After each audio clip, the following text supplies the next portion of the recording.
just inviting anybody who's. All right, and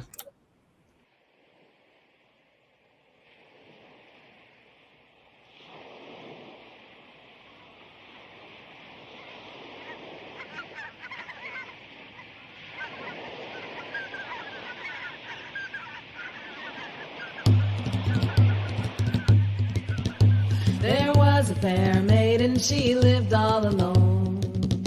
She lived all alone on the shore. Oh, no one she could find to ease her sad mind, but to wander alone on the shore, shore, shore, to wander alone on the shore. There was a brave captain, he sailed a fine ship. Let the wind blow high and blow low. I will die, this captain did cry. If I can't have that maid on the shore, shore, shore. If I can't have that maid on the shore. After many persuasions, they brought her on board. He seated her down in his chair. Oh, he invited her down to his cabin below. Farewell to all sorrow and care. Oh, farewell to all sorrow and care. I'll sing you a song, this fair maid did cry. The captain was weeping for joy. Oh, she sang it so sweetly, so soft and completely. Sang captain and sailors to sleep. Oh, captain and sailors to sleep. She robbed them of jewels, she robbed them of wealth. She robbed them of costly fine fare. Oh, the captain's broadsword she used as an oar, and she rowed her way back to the shore, shore, shore. She rowed her way back to the shore. Now don't be so sad and sunk down in despair, and you should have known me before. Oh, I sang it asleep and I robbed you of wealth. And again I'm a maid on the shore, shore, shore. Again I'm a maid on the shore.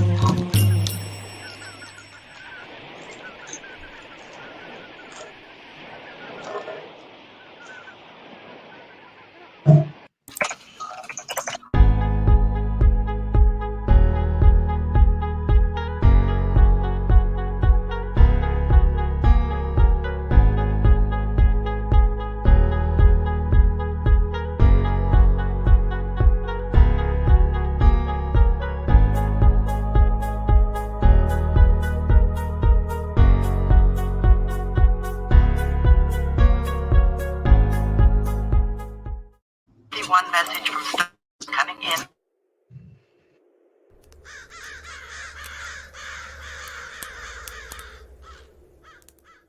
Listen up, you slack-ass minions. The podcast will start in a few. So burn your fucking snuggies, turn off the animal porn, and get your ass ready. Here come the show.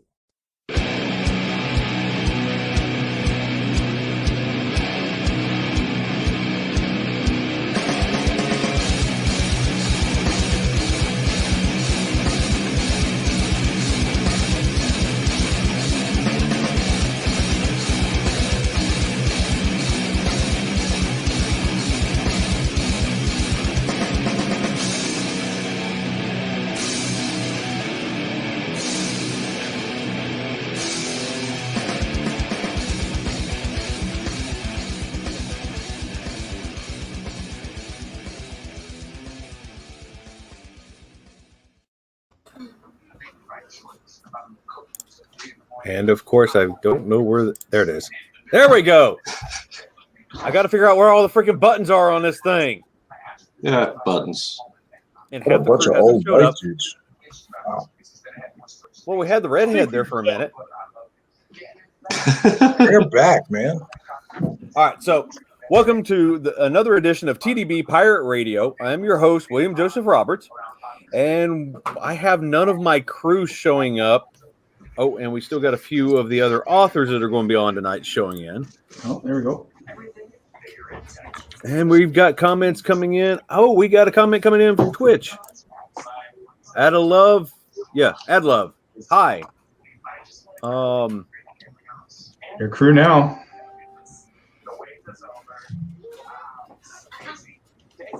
Oh, it's Ash. Okay, cool. Yeah, my regular crew have not shown up. I don't know where they're at, but it's okay because we'll press on without them. So if you guys want to go around the table and introduce yourselves, start with Jamie. I'm Jamie Ibsen. Yes, you are. I'm the Canadian, and I've been writing for a couple of years now, mostly short stories, a couple novels. Bill.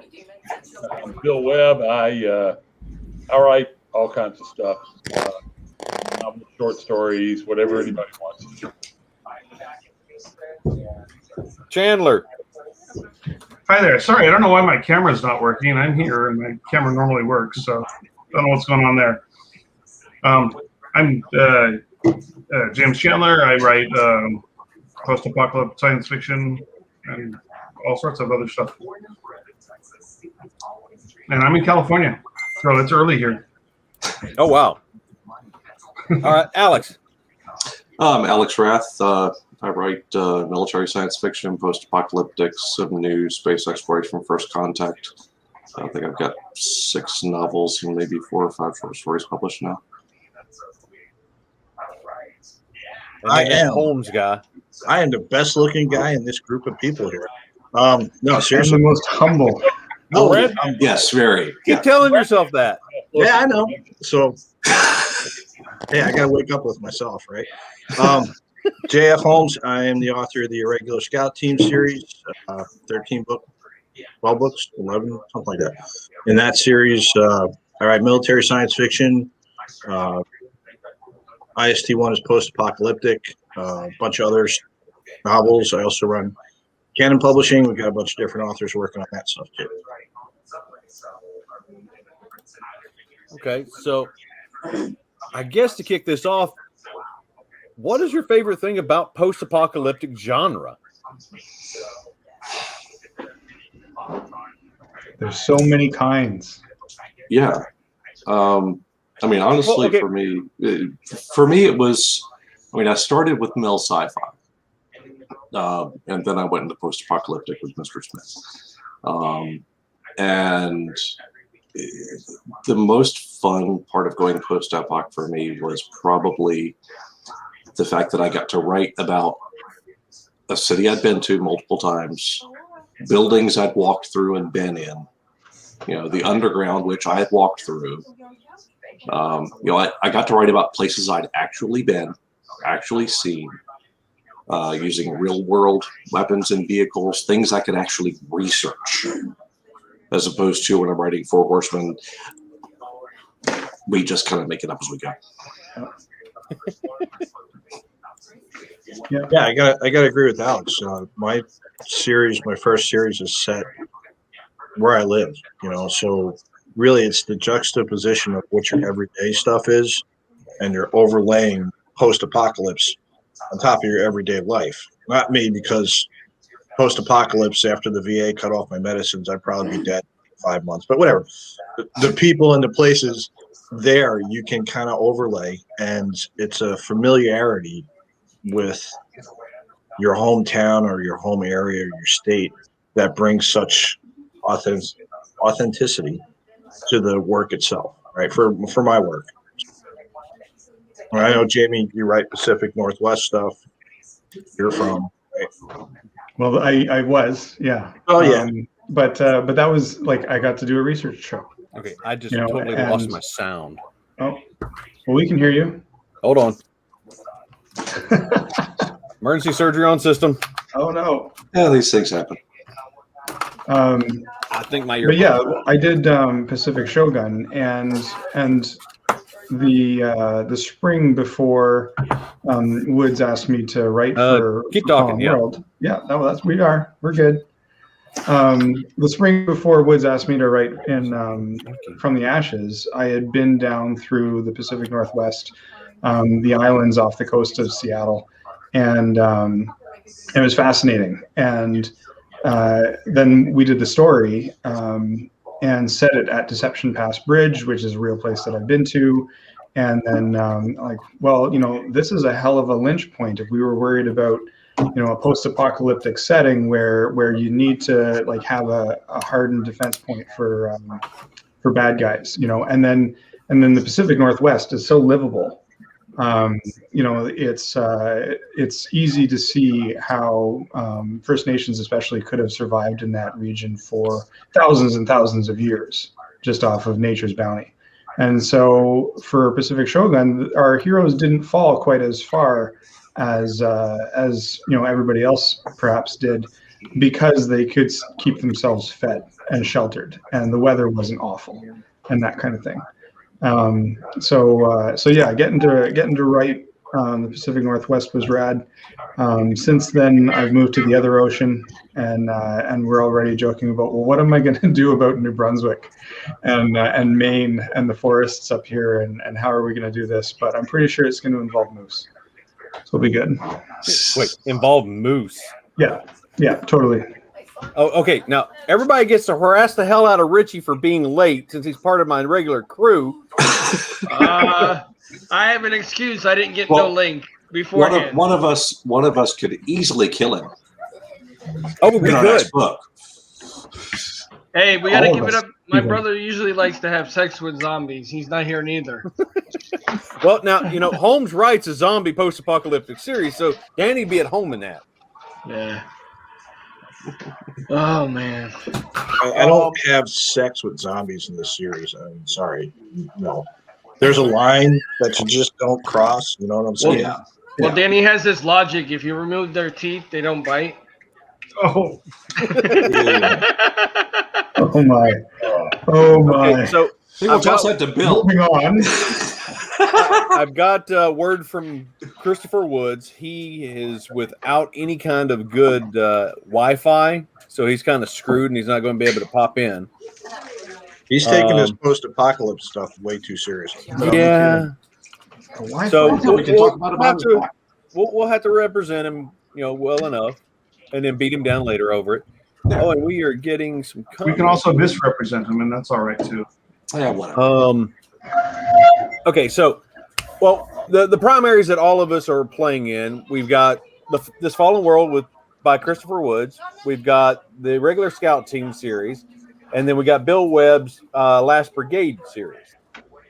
Bill, you've got something new coming out, so you want to go ahead and plug that and talk about Last Brigade first? Sure, yeah. I've been fascinated for a long time by the idea of, what do we do with all these guys to get out of the military with skills that cannot be easily replicated, who don't necessarily have anybody else to go home to. Maybe they don't have a wife and kids, and they've either reached retirement age and decided that for whatever reason they're getting out. And the only science fiction in the whole series is cryogenics. That we discovered them back in the 90s, kept it quiet because it's a very expensive process and all that. And so we are secretly, we've been recruiting people with these skills against the day when we might need them again.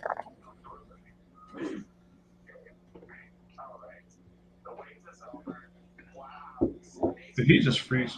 Mechanic. You can't easily replicate an career artillery officer or anybody like that. So, or an A6 squadron commander, like you got with Chris Kennedy. And over a period of time, we have this large, and they were only going to do a battalion, but it grew beyond that. And the idea was that when the time comes, you wake them up as kind of a last card in the deck. But America collapses and disappears, and they don't know it because nobody ever wakes them up. And when by sheer accident they are awakened, there's no country left, and they've got to try and rebuild it. It's been gone for 50 years, and in its place, you've got warlords and bad guys and all that kind of stuff. So, it's a lot of fun in that we can write books from the present all the way through those 50 years and into the future beyond that. And there is a new anthology coming out on April 27th called Standing Fast, in which I've assembled what I think is a really, really good group of authors. And then also Billy Joe Bob, our host. And it's stories that start all the way from the 1683 with the siege of Vienna. People really like my main character, so that's how he got his name. His surname is Angriff, which is German for attack. And you don't meet a whole lot of people named Attack. And so it's how he actually got that name, and then it goes all the way until it catches up to the actual series that's in progress. Okay.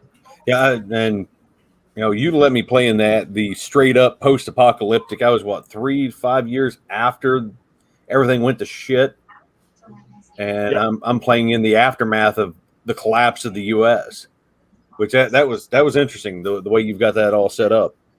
Well, the collapse took in this universe. It didn't just happen all at once. It was kind of like the fall of Rome, in that it was a sequential thing, and there were wars and stuff. So it took about 10 years for the United States to just pretty much be gone. It collapsed in stages.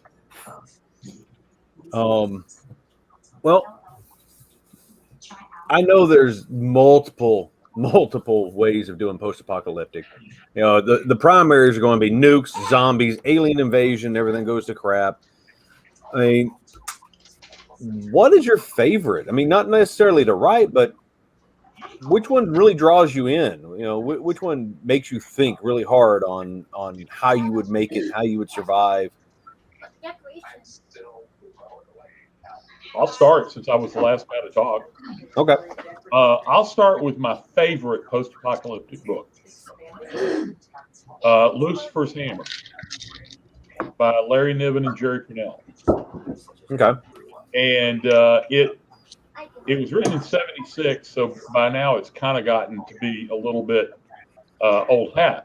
But back then it was new, and it's about a comet that hits the Earth and the aftermath and how people survive and the hard choices they have to make and all that kind of stuff. And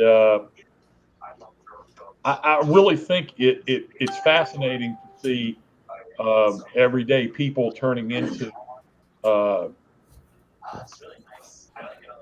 hard in a way they've never had to do before. Yeah, just to be able to survive. All right, Jamie.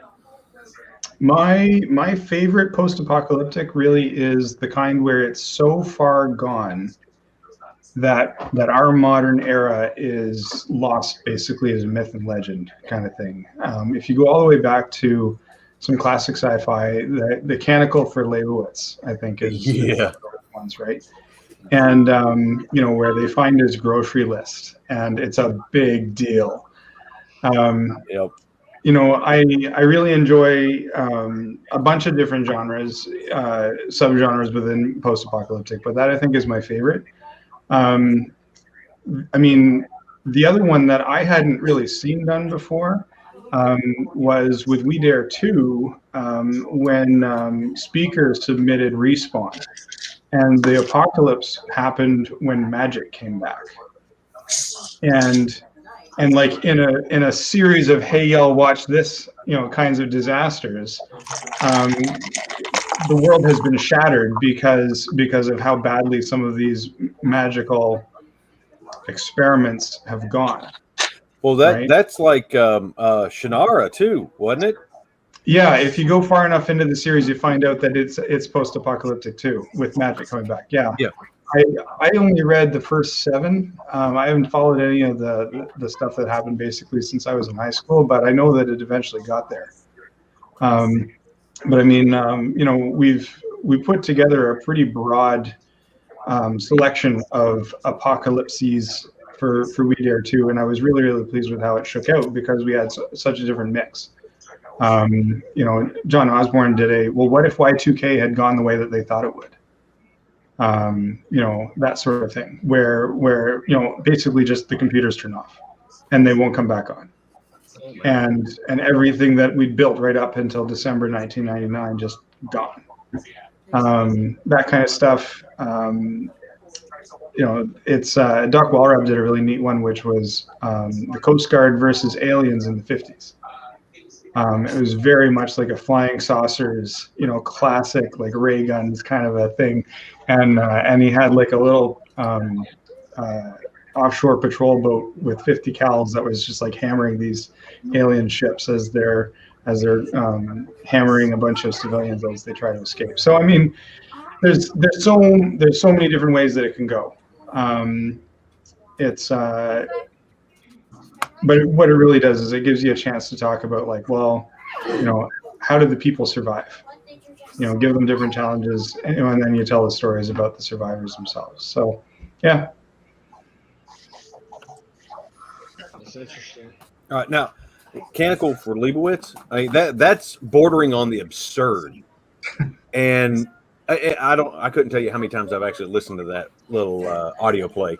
There was another one that used to be on X-1, the radio serials, where they had launched out into space, and it was, you know, the ship, and you had so many decks of the ship, and depending on your status was where you were among the crew on the ship on the decks, and you know, it's all hell the ship or all you know, keep to the schedule, and it was this absurd. I mean, it got to the point that me and my buddies at work, we were walking around, you know, keep to the schedule, all praise the ship, and the boss is just looking at us like we're batshit crazy. And that's like 3/4 of the way to like the paranoia game. Yeah. Right. Where you know, the computer is your friend and everything else is heresy. Yeah. I loved it though. You know, people may rag on the movie, but the book, The Postman, I love it. I mean, that's classic sci-fi. And when you get into like Fallout, you know, Fallout series video game, they pulled from The Postman for the Raiders. You look at Mechanical for Leibowitz, that's part of the Brotherhood. Their obsession with technology. The techno priests. Yeah. Yeah. For sure. I think one of the reasons that it's so much fun to write is you get the fun, the sheer destruction sometimes of your kaiju stories and your natural disasters mixed with the human drama of survival. I think that's an interesting blend. And when you're talking about, you know, it's really easy to blend the familiar with the unfamiliar when you're talking about this stuff and gaming out these different scenarios. Okay, so Benjamin Tyler Smith says if any gun could bring down a UFO, it'd be an M2. Okay. Yep. Especially a quad-mounted one. Wow. There you go. No, it's not just like being in the Navy. I know a lot of Navy guys, and I know a lot of Coast Guard guys. It's different. All right, well, John, Alex, y'all want to chime in on that? I mean, the nuclear option is fun to play with, like in Fallen World, because it's been done so many times that it's kind of fun to challenge yourself to try to come up with a new story to tell in a world like that. So that's what I did with Smith. I took the Lone Assassin, which I'd never seen in a post-apocalyptic world. I'm sure it's out there somewhere. I just hadn't personally seen it. So I went with that, and I think it turned out fairly well. There are a few other ideas I'm tossing around for another series I'm working on, which may kind of go down a sort of post-apocalyptic path in the future. And two of the things I'm tossing around in my head are, and I hate to say this right now, but a global pandemic, which takes part of the human race down. You know, it's a story that's been told before too, mostly in horror movies, 28 Days Later, you know, Ultraviolet, things like that. Well, Stephen King, The Stand. Yeah, that's pure classic. Not the movie. God, not the movie. But yeah, and the other one is thank you, Briscoe. I appreciate that. The other one I've been thinking about is just the fact that humanity itself springs on the apocalypse by polluting the atmosphere to a point that it chokes out green life. It can't create oxygen. And you've got a man-made apocalypse without the mass destruction. It's just very slow destruction. I guess that will be similar to like the zoo or something like that, where primeval, where things just start overgrowing and taking over. So that those are options I'm playing with for something in the future that sound pretty neat. I will say it's super cool to see post-apocalyptic Toronto. That doesn't happen often. Well, that you know, and I had been to the top of CN Tower, you know, when I was there, and several of the buildings I wrote about, I've been in for business. Yeah. So I've been to the basements, I've been to the top floors, I've seen what they look like. So I was able to write about them with some reasonable authority. And having several people that live in and around Toronto reach out to me and say, "You actually got it right." I'm like, yeah. that feels good when people that live there, live in a setting, tell you got their city right, and it's not a city you live in. That feels pretty good. For sure. I grew up a couple hours down the road from Toronto, and that's where my brother is now. So yeah, totally rad. There we go. There's the cover. Mm-hmm. Yep. It's a great cover. Yeah, the fun thing is, what I told the artist was, I want a guy standing on CN Tower looking out over the water side facing front of CN Tower with an explosion in the background. So, done. Boom. Oh, you definitely got it. I mean, and seeing that before and after picture that you put up, I don't remember if it was in the factory floor group or what, but that was awesome to see the before and after shots. Oh, the original picture from the CN Tower that I got from Google Maps. Yeah. I sent him a picture from Google Maps and said, okay, work with that. Because it had the view I wanted, because there was a certain building that explodes in the book, and I wanted that building there. And it's right there. One of the fun things about writing in the Fallen World is that ability to, you're talking about an apocalypse that happens in the future. So you can, on one hand, you can refer to things that exist now very confidently and get it very, and get those landmarks and things like that. But you can also change things. You can say, well, this could change in the future. This building can be torn down.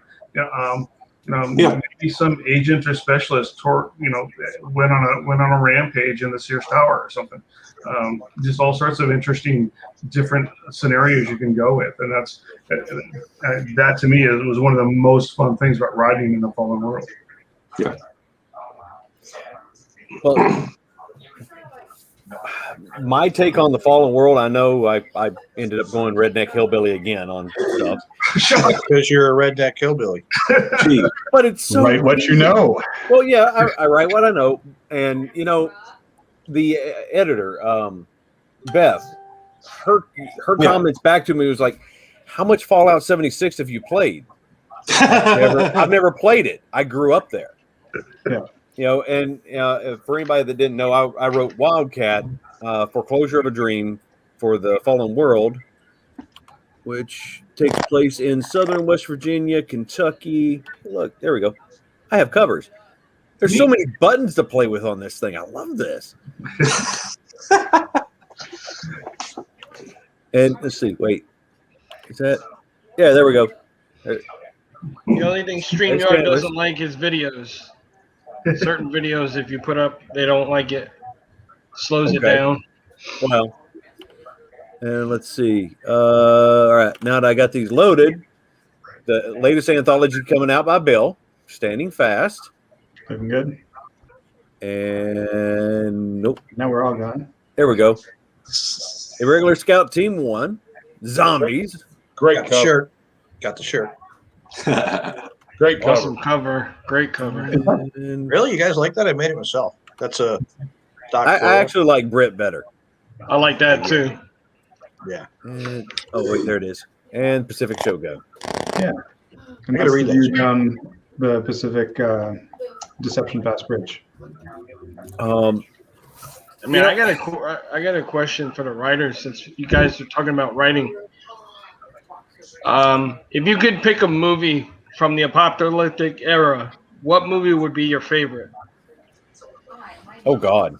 Oh, geez. That's easy. It goes for each one of you, and explain why. I'll start. A Boy and His Dog. That was weird. I haven't seen that one yet. It was Harlan Ellison, so yeah, it was weird. It's on Young YouTube. John Johnson. Don Johnson. Yeah, Don Johnson, back before Miami Vice. It's definitely post-apocalyptic. Nukes wipe out the world, and this is the last survivor. But it kind of diverts from straight into social satire and telepathic dog and all kinds of cool stuff. Wow. Yeah, and considering it came, Ellison never wrote a novel. All he wrote was short stories, and so it came from a short story. And it's really a pretty fascinating movie. Cool.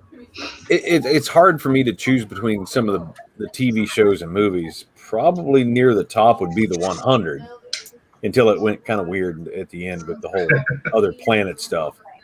But the whole setup, abandoning Earth, and the planet got nuked, and you got all these survivors. Well, what did they do? They survived, and they became, militant. I mean, they're basically Vikings all over North America now. Mad Max would have to be my top movie. Yeah. Yeah, that's a good one. I mean, that's one of the very first ones that comes to mind. Next would be probably The Postman. I'm going to go out on a limb here.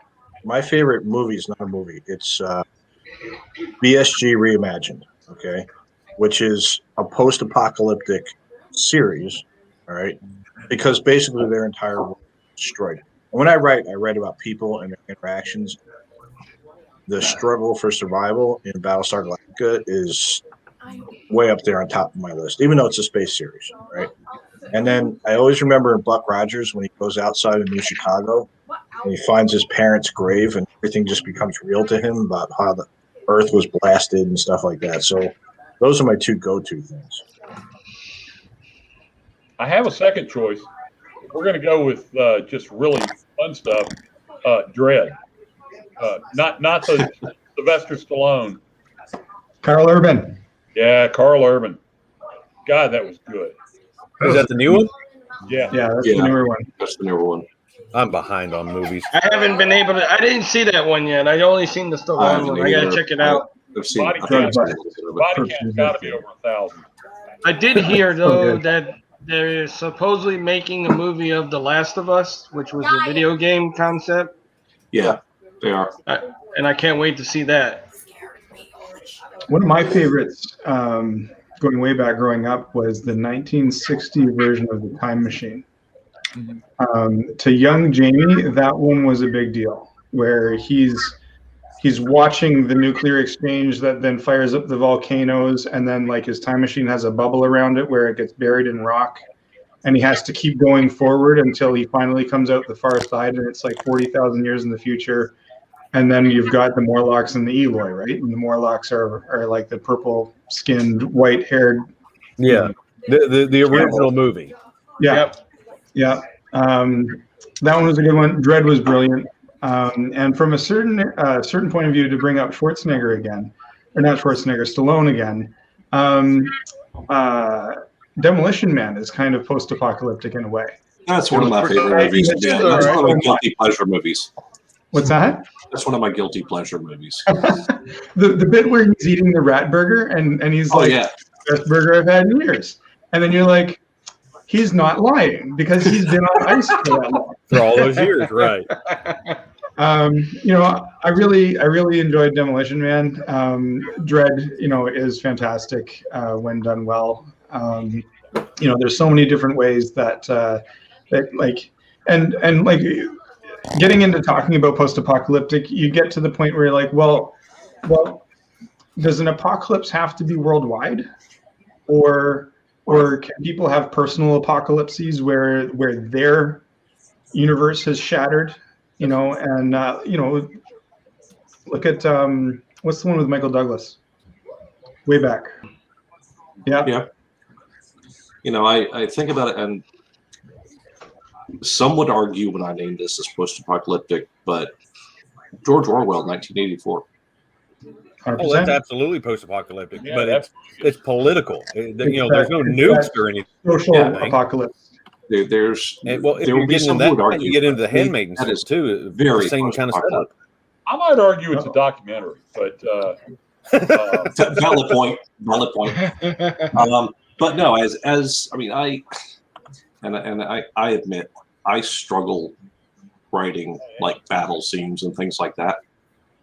I am very much a character builder and a story builder. So things like 1984, it just digs so deep into the characters, that kind of thing really just grabs me.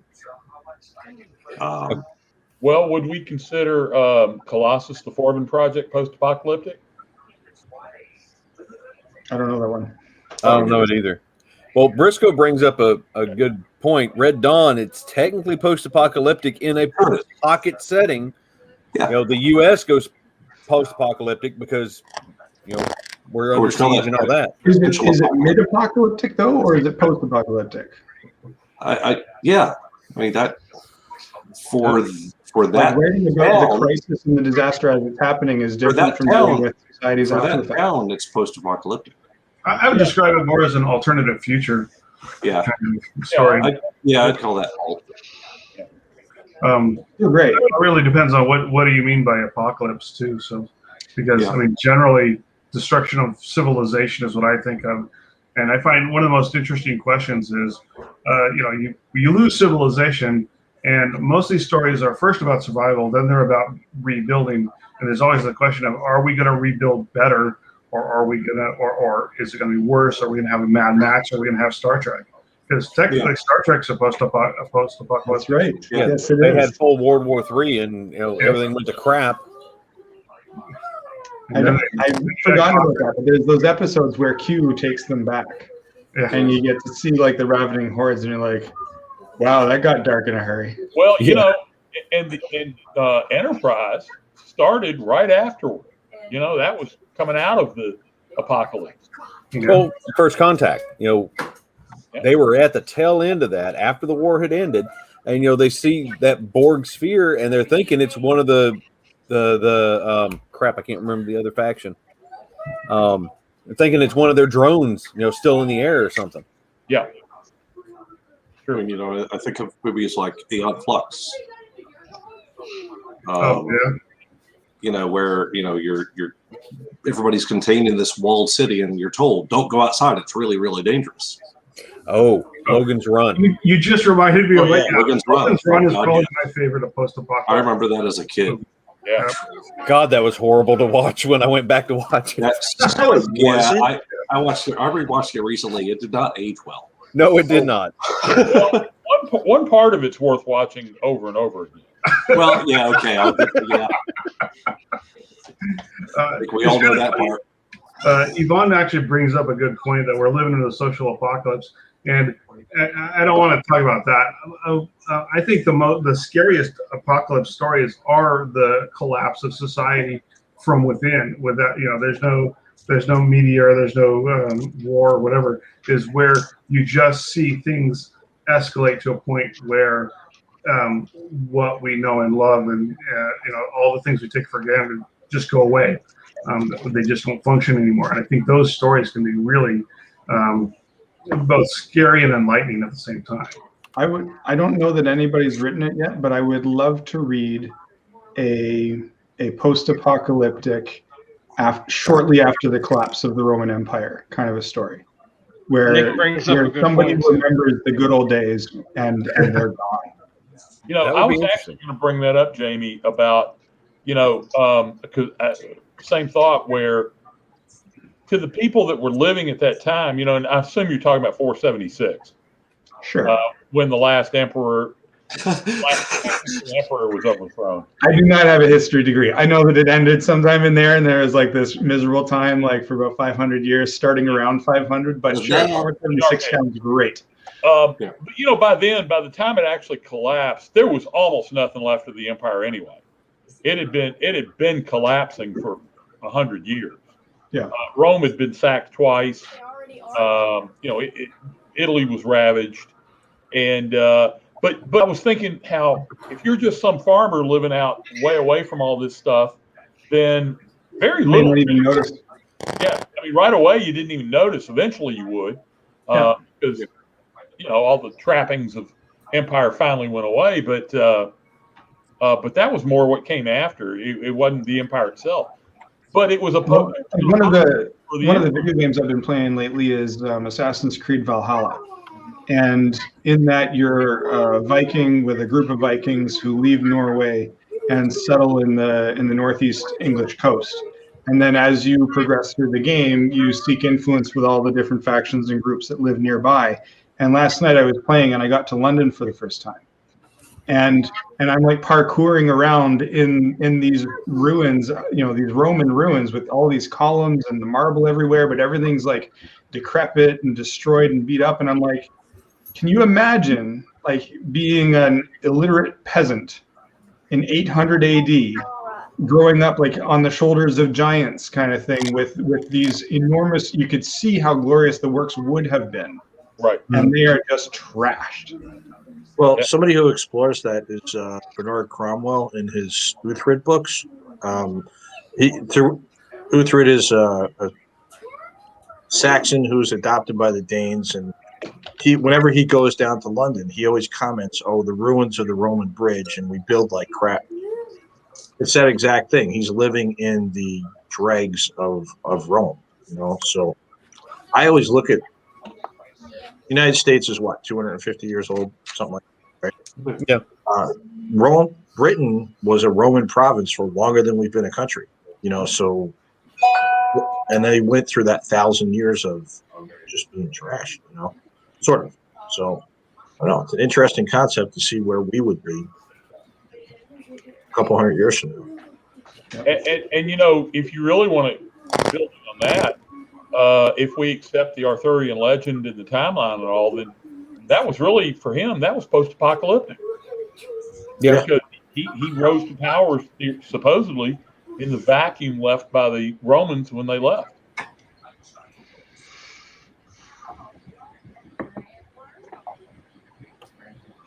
So, I can kill a conversation. No, everybody's just sitting there like. Can't follow that. May not be the best time.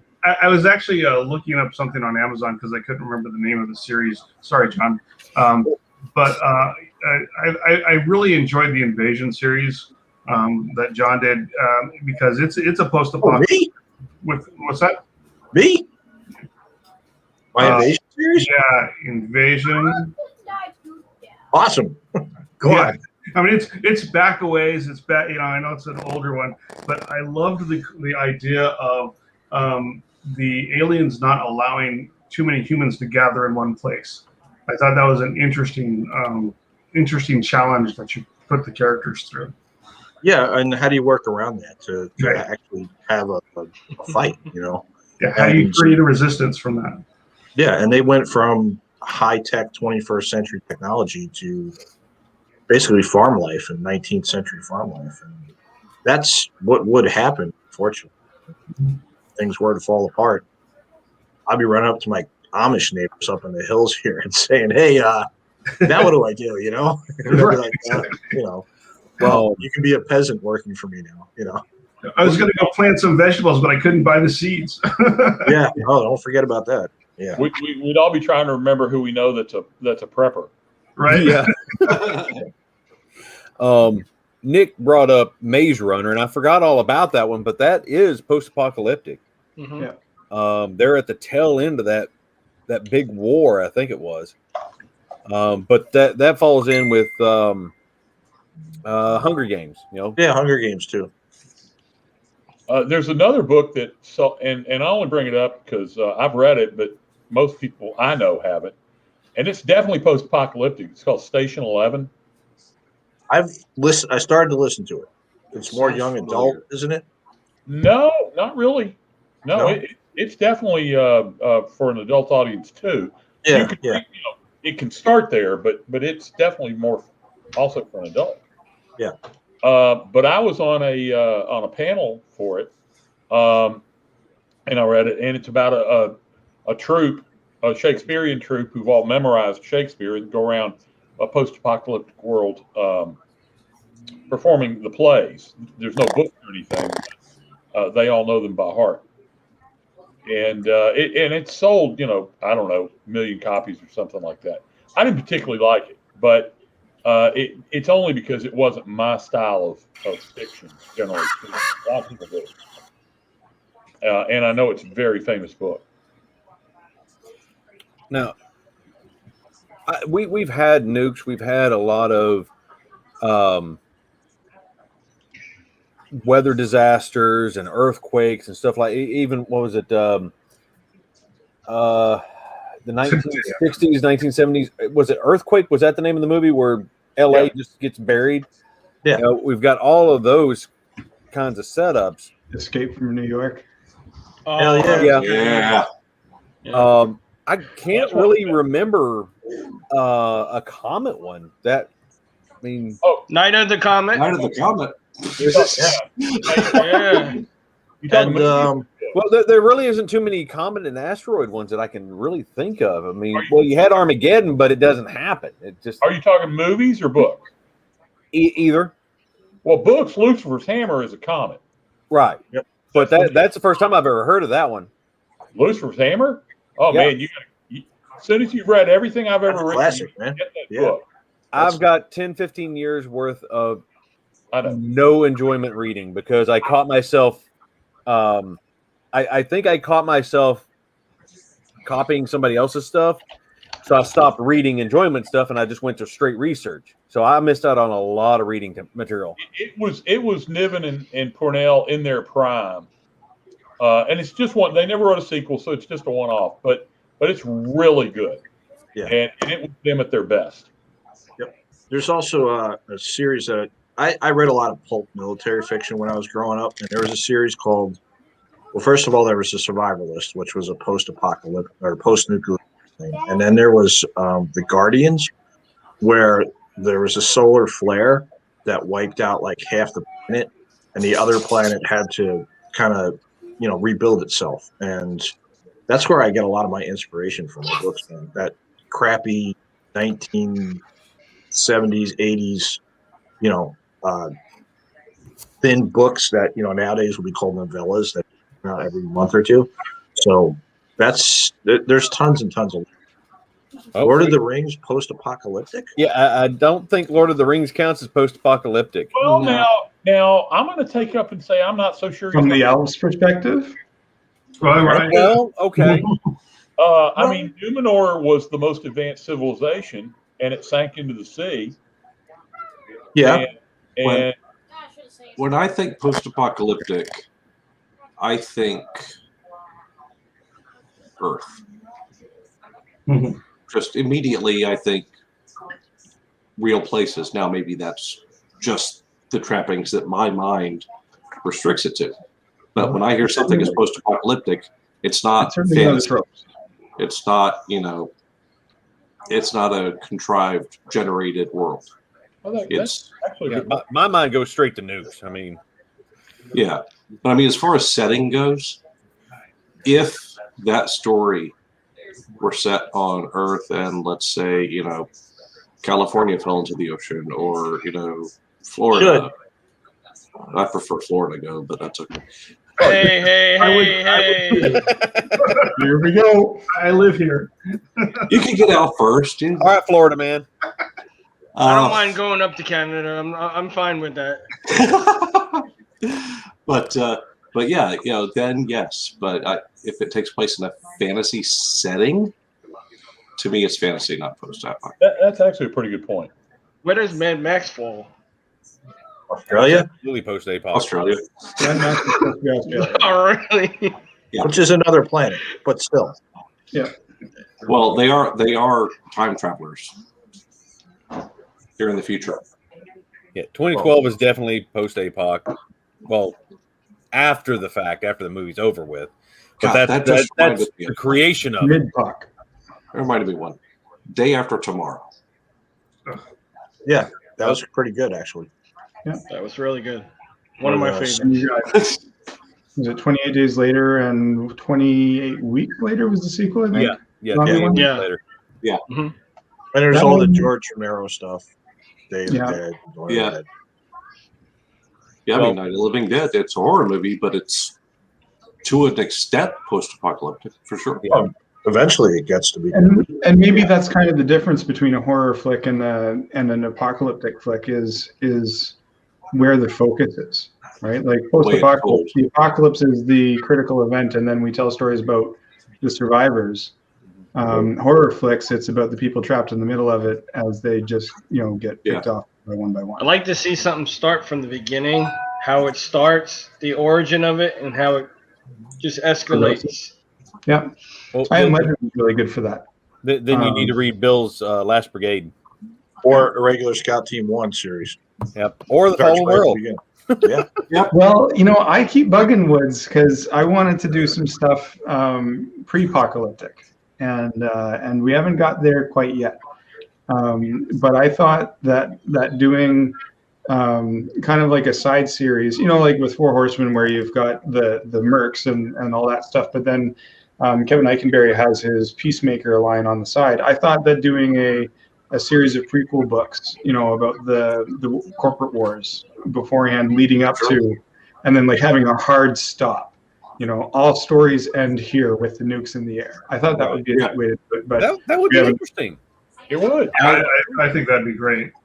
I've actually had a handful of requests because in Call Me Mr. Smith, I mentioned a few previous jobs he'd done.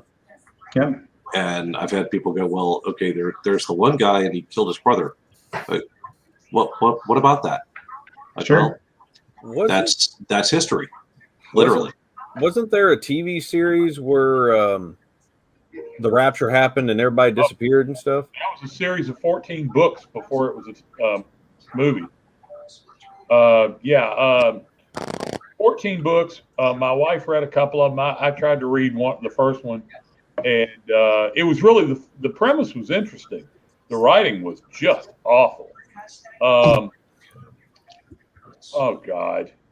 I'm trying to remember. I think it was Left Behind. I want to say it was Jack Clemens came up with an idea that didn't actually end up getting done for We Dare 2 for Semper Paratus, where there's a rapture, and then there's all the people who don't go, and they're left behind, and you end up with angels and demons battling like kaiju, and then the humans end up using like power armor to survive in these fights, and try to carve out a chunk of dirt for themselves.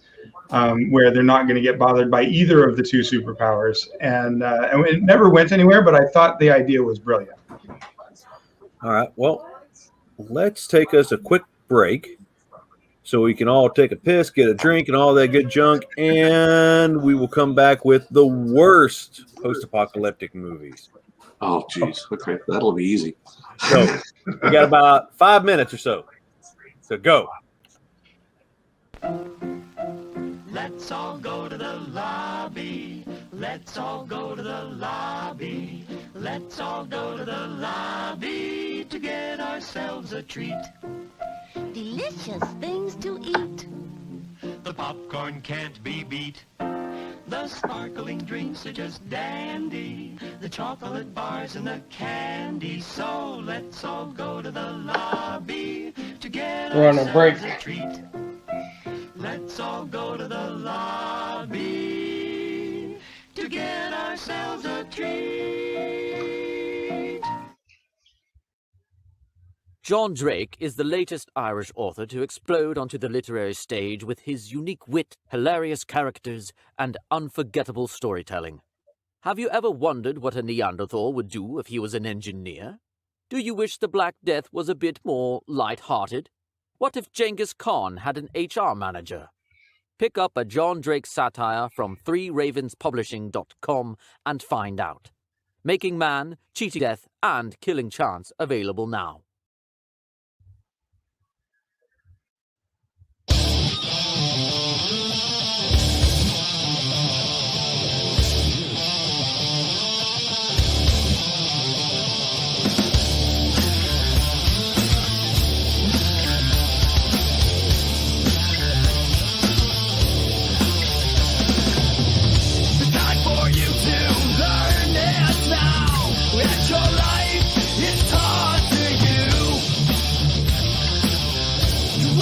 Taught from those inside of decisions that you exclude.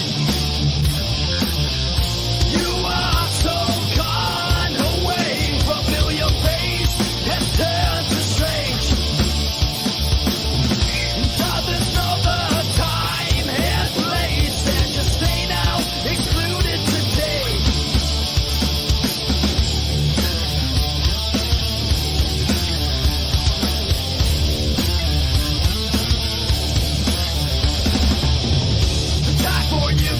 Changes now, and your answers are told for you. Your answers hold the battleground, and your decisions you never knew. You are so gone away, familiar face has turned to strange. Others know the time and place, and you stay now excluded today. Like been lesson learned. Now that you are told, your answers hold the battleground, and your decision you'll never know.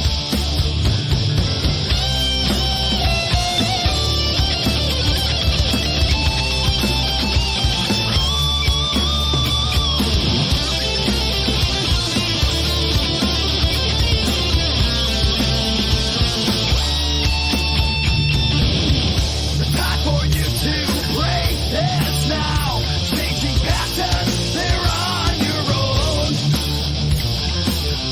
You have the strength and courage now that you learn now as to go. You are so gone away, familiar face has turned to strange. Others know the time and place as you stay now excluded today.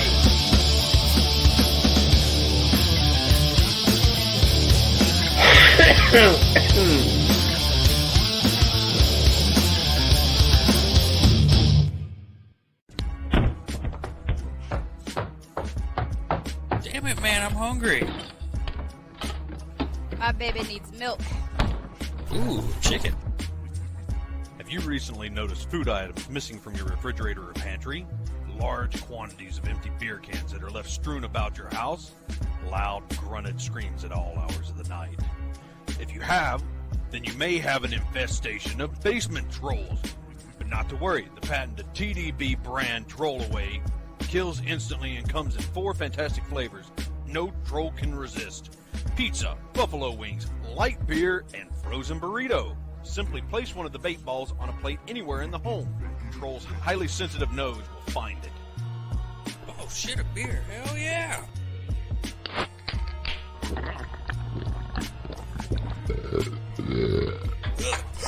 Hey, what's wrong? Pizza. That's right, instant results with the TDB brand Troll Away baits. Order now and receive a complimentary pack of body bags for easy troll disposal.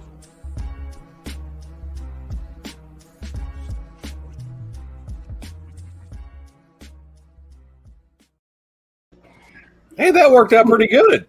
Oh, cool. I gotta put my pants back on. Hang on a second. What? Dude, what is wrong with you? Whoa, no, you can't without clothes on. Go. Oh my god. Yes, it's everywhere. Never I'm sorry, ask my an dog. author what's wrong with them. Never ask an author what's wrong. I don't want none of that troll away, man. Day. Okay. Okay. I was talking to my hot wife, not my dog. All right. So what you guys drinking? I got a Boilermaker. Okay. I don't. I got a caffeine Diet Pepsi. What? I got a beef I got stick. sparkling ice. I'm drinking some ice cold Coca-Cola, and I'm not being paid to say this. Well, damn. I wish I Hashtag was. not sponsored.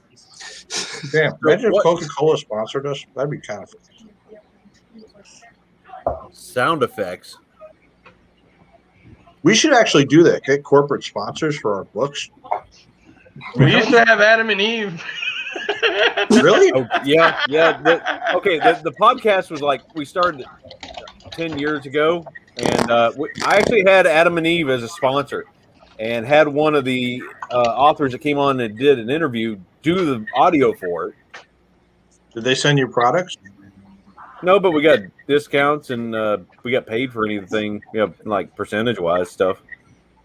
For those of you who don't know, I know a Adam few and Eve is a streamers. bondage store. No. I know a few streamers that actually have them as a sponsor.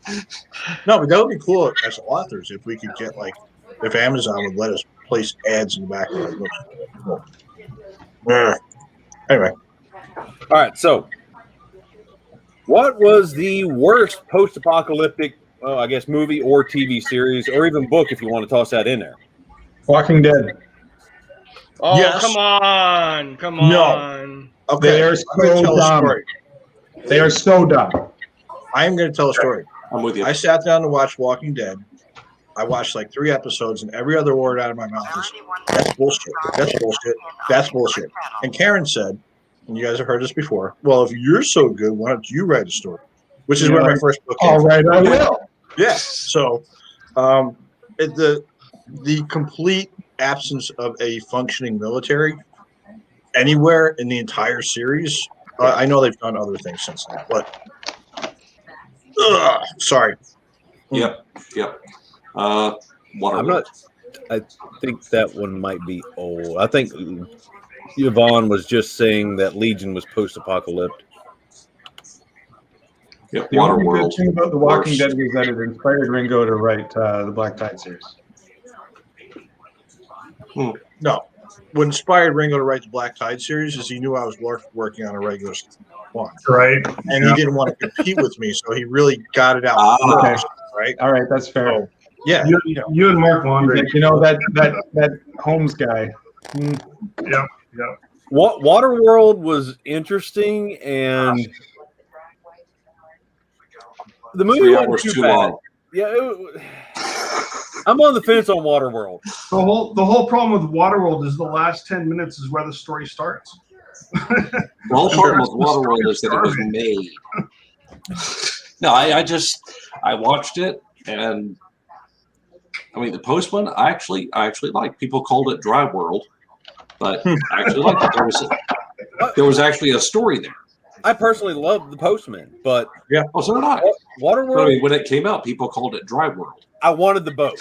The boat was cool, at least. Okay, I'll give you the boat. I like the Postman as a movie. It wasn't the best. It wasn't the worst, but it was better than Waterworld by a lot. Yes. That doesn't take much. That's true. Waterworld is like Mad Max on the water, basically. Yeah. No. Mad Max was entertaining. Battlefield Earth would probably be my worst Wow. post-apocalyptic. I mean, it's got its good aspects and points, but all in all, it's just like, I mean, even Forrest Whitaker was just boring in it. That's another one. There was actually a really good story there. Yeah. Oh, yeah. They just couldn't tell it. When I read the novel, I had no idea who L. Ron Hubbard was. Imagine my shock. Wow. Metal Storm: The Destruction of Jared Sin. Never heard of it, to be honest. It must be underrated because no one's ever heard of it. Okay, since I love Dredd, how about Judge Dredd? I actually liked it. I thought it was entertaining. It was silly and it was campy, and the biggest problem was that Dredd took his helmet off. Well, maybe I'm just disappointed in what they did with the source material. It was entertaining for what it was, and I say that as a person that never read the source material. Okay. So that's the thing. I never read Dredd. So the source material was more Dredd than Judge. Darker. Well, this is just it, right? Is with the Carl Urban movie, it's a Judge Dredd story. Yeah. He is the hardest of hardcore judges there is, and he's got his new guy who probably isn't going to cut it, and they go into this towering mega scraper full of thugs and gangbangers and bad guys and fight their way to the top. And at the end of it, when the boss shows up and they want to know what happened, Dredd's like, drug bust, corpse resistant. Yeah. That's Dredd. Yeah. Threw her down 1,000 flights. Yeah, exactly. Whereas the Stallone flick, it had almost nothing to do with the judges themselves and how they do business. And it was all about, what was it? It was an evil clone or something like this took over. Yeah. I don't know. Yeah. All I remember was Rob Schneider as the Weasley little sniveling twerp. Which, I mean, doesn't narrow it down for Schneider, but it was entertaining for what it was. Yeah. Okay. Well, now, if you're not a purist with the universe, Demolition Man, was that just local or was it worldwide? I mean, they never really explained anymore. No, they never got into the bigger picture. They never said. Yeah. I mean, you had the restaurant franchise wars and all this and that, and LA's completely changed, but they never mentioned anything outside of that. Yeah. And that would be a really interesting thing to explore. Yeah. Well, it's one of the better post-apocalyptic movies is Escape from New York, and one of the worst is Escape from LA. So yeah. Dude surfing down the causeway or whatever it was. That was horrible. Oh, I know what you mean. If we're going to go with adaptations from books, one of the top 10 worst has got to be Damnation Alley. Hey, now. That's what George Papard, right? Why? No, the movie, George Papard. Oh, right. Terrible. I don't know, it scared me as a kid. Well, maybe as a kid. The book's phenomenal. Yeah. But the movie, compared to the book, was just awful. Zelazny was embarrassed by it. Planet of the Apes. Good or bad? Well, the first one. Which one? Obviously. Oh, God. But the follow-up ones?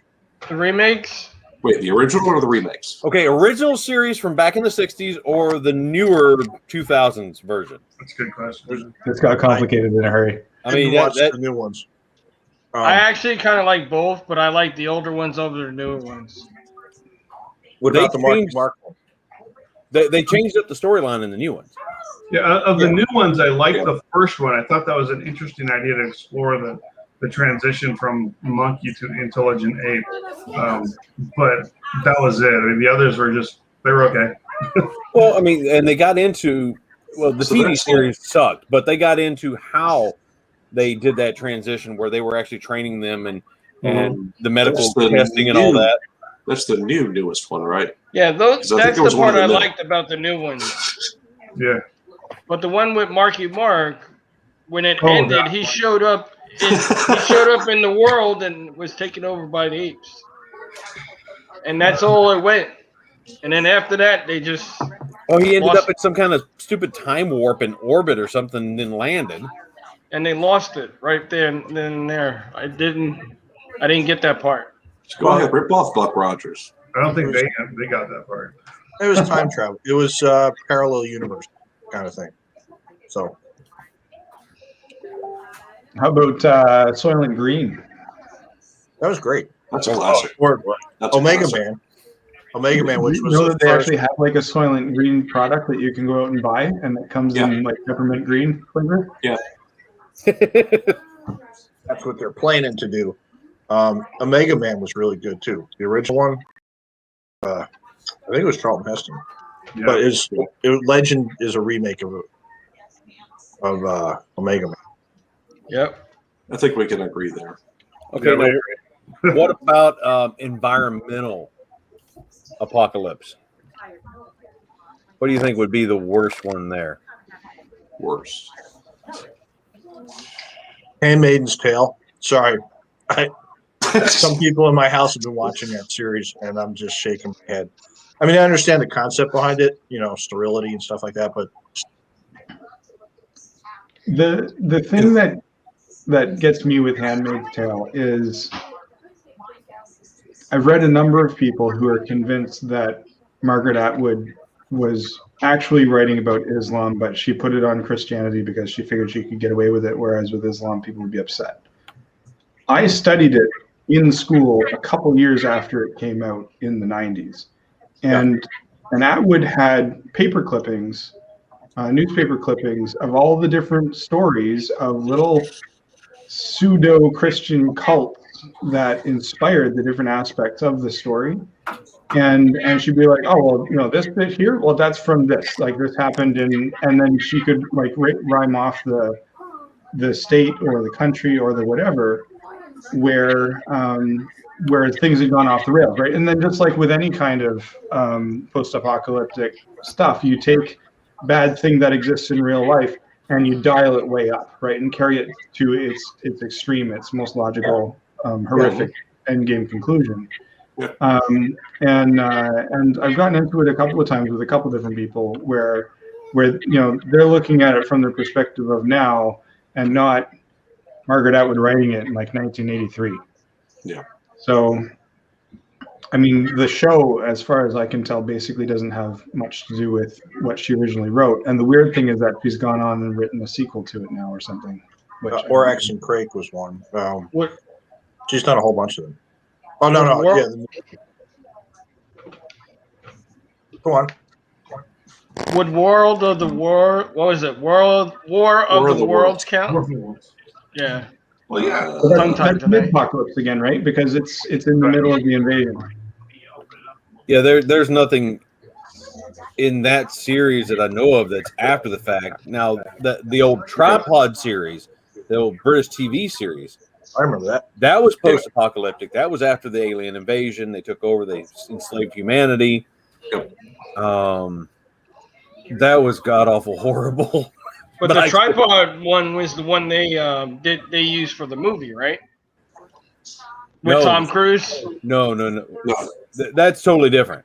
Oh, okay. Tripods was a British TV series that came out on the BBC. Actually, a series of books before that. Was it? Okay. I didn't even know it was a series of books. I just remember seeing it on PBS back in the day, and it was PBS. Okay, cool. Nothing else to watch. No, it was actually serialized in Boy's Life. Okay. Cartoon strip. So, kind of cool. Okay. If you think about it, Hitchhiker's Guide to the Galaxy is post-apocalyptic as well. Yeah.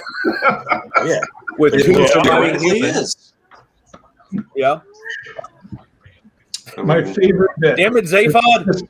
Just to throw it out there, my favorite bit in Hitchhiker's Guide is when they're at the restaurant at the end of the universe and Marvin calls them on the phone. He's like, how did you get here? And he's like, I took the long way. I've been parking cars for millennia. We're the size of a planet, and here I am parking cars. I know the one I always remember is Dent. Arthur Dent? You're an idiot. Quiet Place. I don't know that one. I don't either. That's a newer one. Some sort of a similar alien invasion. Aliens, Quiet Place. The aliens find you if you make noise. That's Jim from the office. One of those. Okay. H2G2. What is that? Hitchhiker's Guide to the Galaxy. Yeah. Oh, okay. Now, to get away from movies, did you guys ever play the Twilight RPG? Like pen and paper? Yeah. Twilight? No? What the hell? What are you doing, Jamie? No, Masquerade, yes. Yes. Okay. So the Twilight 2000, the role-playing game, you're soldiers, usually it's American soldiers posted to Europe before the end of the Cold War, and the Cold War goes hot. And nukes are in the air, and bombs go off, and then sometime later, the game starts, and you've generated your characters, and you've like figured out like do you have transport at all? You've taken your diesel vehicles and you've converted them to run off of like ethanol, and you've got like a little tow behind still that you use to create alcohol to fuel the engine and stuff like that. And it's a post-apocalyptic survival game where you start off with generally it's supposed to be a bunch of soldiers, and when you start playing, there's like this thing that the game master can read, and it's like the last radio broadcast before command and control completely disintegrates, and the final lines are "Good luck, men, you're on your own," and then the story begins, right? And you can do whatever you want. Do you want to set yourselves up as warlords of Poland? Do you want to get to a marina on the coast of the Mediterranean and try to get back to North America? Is there a North America to get back to? All that kind of thing. It was a brilliant game for the mid-'80s when it came out. That is not what I was thinking when you said Twilight. No, that's fair. Yeah. Okay, so Twilight 2000s. Chandler, come up with a good one. I wonder if I can share screens. You should be able to. Careful, Jamie. I Not played that Twilight. screen. I played Bella. Yeah. I played Bella. So I Play don't know. Traveler and die when you're rolling. Oh, there it is. character. So this was like the original classic I think I remember seeing 1980s that. game, and I remember seeing that. Is this a Canadian thing? Twilight 2013 that came out, and they updated it and modernized it, and then they just did a Kickstarter to redo the original Twilight 2000 using more modern set of game rules, because the mechanics to the system were really clunky, but the setting was brilliant. And it's one of those ones. Somebody mentioned in the chat, The Last Centurion, and this is very much in that vein. Where okay, you've got a bunch of competent soldiers with some equipment, with weapons, with firearms, and no rules. What do you do? and then it was up to you to create the story and figure out, well, what would my characters want to do? So Let me ask you guys. Oh, go ahead. Keep going. No, I'm done. Let me ask you guys a question. Since we're all writers of post-apocalyptic fiction, do you feel that people in general would, like in The Stand, people got sorted out into good people and bad people, but there was a divine influence on that. Do you think, in my books, in a regular Scout Team 1, the main character is kind of a Captain America, all for the country dude? Do you think people would band together? Would they be assholes? Would they, would it be a straight up fight for survival, or would people's good nature still survive? I don't know. What do you think? I think it would depend on the type of apocalypse. Yeah, it would absolutely. I mean, okay, if you got something along the lines of The Stand, where 75% of the population is now wiped out, people are going to do what people do.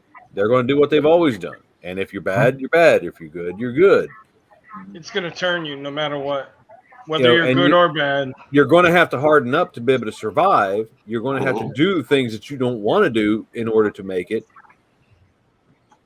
But I think the bad guys are going to rise, because you're going to have an inner core who want to dominate people, and they're going to do it. And so consequently, they're going to compel other people to do their bidding. And then outside of that, you're going to have smaller groups that have coalesced for mutual protection. But you can only get those so big unless they have some sort of unifying principle. They're only going to get so big before they begin to fracture. Yeah. And it's like in my world, I've got a guy who comes up as a warlord, and he more or less compels everyone to serve in his army, and they do it because, although it's not a great life, it's still some sort of semblance of a civilization. There's a cult down in Texas that has grown huge because it's very aggressive. Texas, huge surprise there. Yeah, everything's bigger there. And the Chinese are in California. But yes, you do. Well, the Californians welcomed them. No offense. They said, "Yeah, come on." but there are these small enclaves, like there's one in New Mexico built around an Indian tribe that then took in some other people with like minds. And it's not very big because there's only so many of them, and they don't want people in there who are going to start causing trouble. It brings me back to Walking Dead with Negan. He started out a nice person. This is kind of it, right? Like, generally speaking, one of the big themes in post-apocalyptic is going to be fighting over resources. Yeah. You know, everything that we have built up over the centuries is gone, and Yvonne's just said in the chat, tribalism will rule the day. And so, what tribe possesses which resources? Generally speaking, it's going to be food and access to clean water. Those are the big, you know, what are the big three, right, on Maslow's hierarchy? The foundational ones are food, water, shelter, and physical security. So if you can establish some kind of functional group, think the farmers in Fallen World, then you can do a lot once you've got the food and water and shelter issues sorted out. Well, if you're going to band together and protect that, brilliant.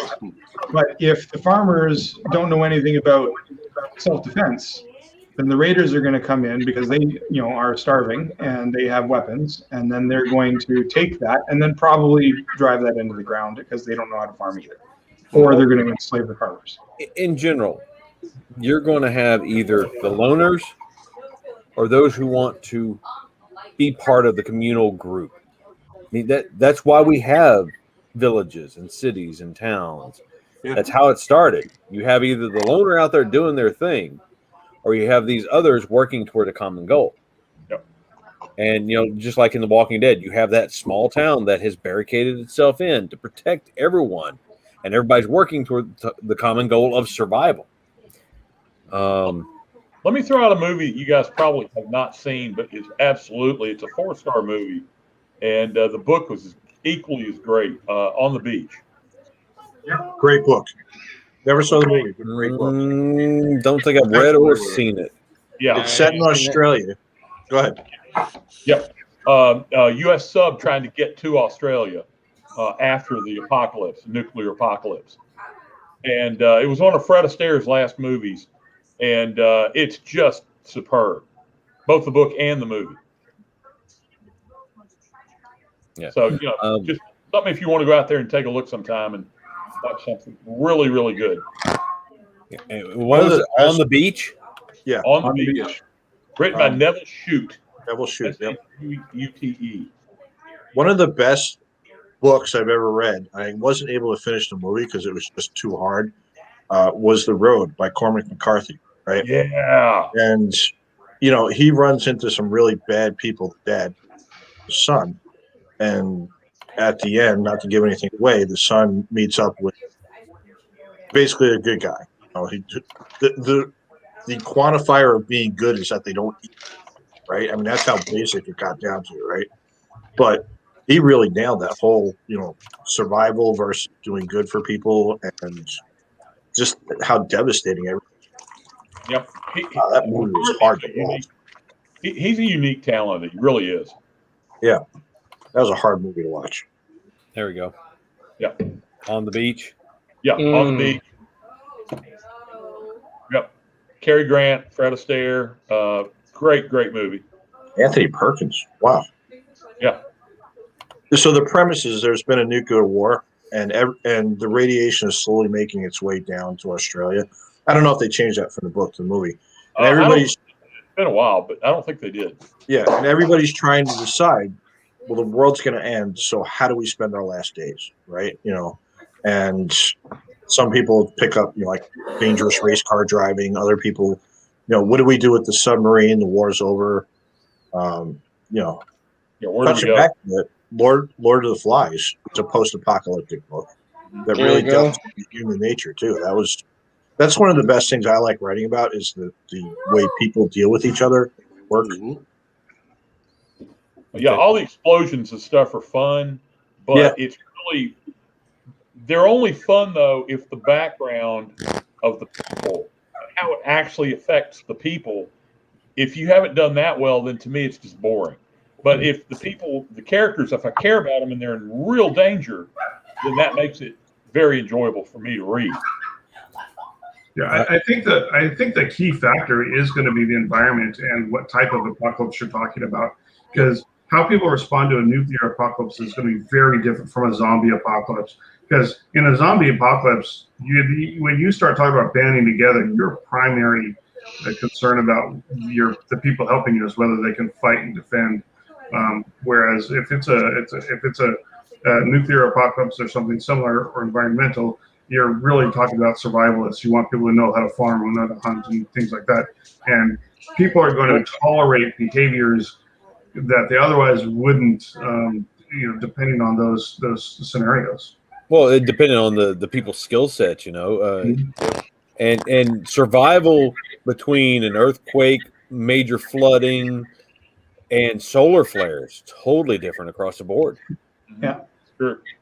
One of the things that I really got a kick out of with the Fallout video games was the idea of the Gek, which I think was the MacGuffin you were seeking in Fallout 2, the Garden of Eden creation kit, and it was like this suitcase, and you open up the suitcase and you plug it in, or you don't even plug it in, but you can open it up and then set it next to a stream, and it starts filtering water, and it's got seeds, and it's got all the tech that you need to start again. And I think about that kind of thing where eventually you can get to the point where you can put civilization in a box, but then you're worrying about the loss of knowledge, of science, of techniques, and then being able to was it Foundation where they kind of go, okay, well, if we can remember this, then that lets you build this, and once you've built that, then you can get back to this. And you're talking about Asimov Foundation of Empire? Yeah, I'm not sure if I'm remembering it right. It's been a while. It's been a long while. That sounds right. But that whole idea where you could guide somebody through rebuilding and recreating civilization by saying, we haven't forgotten the tech. Your problem is building the civilization in the meantime. And creating an environment where you can be drawing resources from all over the planet, or be drawing resources from even your local area without having to worry about getting eaten by super mutants or zombies or raider cannibal bad guys or whatever. Yeah. It's also going to affect the status of people, their skill sets within the world. For example, if it's post-nuclear, then there's certain skills that are very likely not, you're going to have to go out of your way to reproduce them. Doctors, moving forward, you would have to take whatever doctors are left and immediately start having them teach younger people at least rudimentary skills and things, and engineers and now lawyers, you'd probably just throw them out in the waste. Yeah. Well, think about how valuable the hobbyist blacksmith is now going to become. Yeah, absolutely. Yeah. Well, and there's a meme that floats around on the net where they talk about, all you prepper guys, just you remember, I'm the person who knows how to do sewing and weaving, and I can spin wool, and I know how to, all that stuff. Where do clothes come from? How do you tan leather? What about somebody who knows and has made pemmican, for example, and there's no computers now to look up, how to make this basic survival food. Yeah. That if you've never done it before, you don't know how to render down all the fat and everything like that. Yep. These are just skills that, without technology, we might not be able to reproduce. The easiest of survival items anyone can do on pretty much any continent: make acorn bread. Yeah. Absolutely. Now, how many people actually know that you can use acorns to make bread with? I know you can eat them, but you have to soak them to get bread. the tannins out, because the tannins, they'll give you the shit, something awful. Yep. But you have to soak them over time, and then you can take them, grind them down, and make your bread with them, just like any other kind of grain. Yeah, and the people that know about all the plants we can eat that are out in our front yard, which ones are going to make you sick and which ones aren't. Yep. And how you do it. Well, that's kind of my going back to the Garden of Eden creation kit thing. If you could develop even a solar powered, it doesn't have to do much, but think about a solar powered Kindle, which was nothing but survivalism textbooks. And going back to the lowest of low tech, like somebody sits down and looks at like the tech tree on the Civilization video game and says, all right, we're going to start here's how you make a spear for hunting rabbit, and then go from there and put together a how to rebuild civilization, one book at a time kind of thing. That makes me think of those. It's like a survivalist video. Dude's out in the middle of the woods and he's just taking this clay mud and he starts to build up this little fire pit and he builds a little kiln, and from that kiln he's making all these different things, and at the same time he's building his little lean-to and he's coating it on the side, and it's just like we've forgotten so many things. Yeah.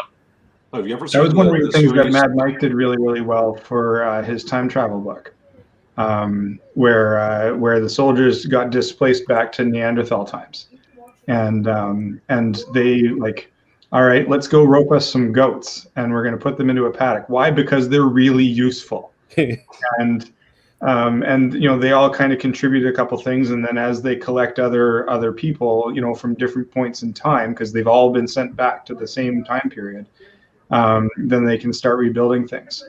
I'm really looking forward to the second one because he's released the cover now, and I've heard that this group of time travelers do not fare nearly as well as the first ones do. Have you ever seen the TV show Dude, You're Screwed? No. It's three or four former special operators from around different services, and they basically take them out on a helicopter. They basically kidnap them. They get to take only what they're wearing and a very basic survival kit that often contains things which are basically useless unless you know how to apply them, like a sock or something random. And they get dropped out in the middle of nowhere, 15, 20 miles from civilization. Go.